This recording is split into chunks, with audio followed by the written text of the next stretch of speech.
I say about Vibes Cartel.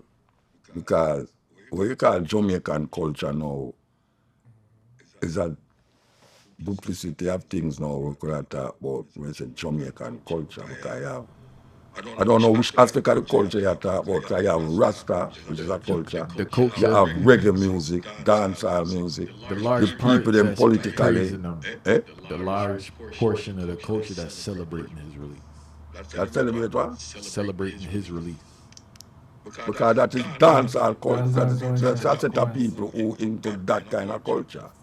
But I don't know, I only broaden it and say, Monolith, like yeah, what say about culture.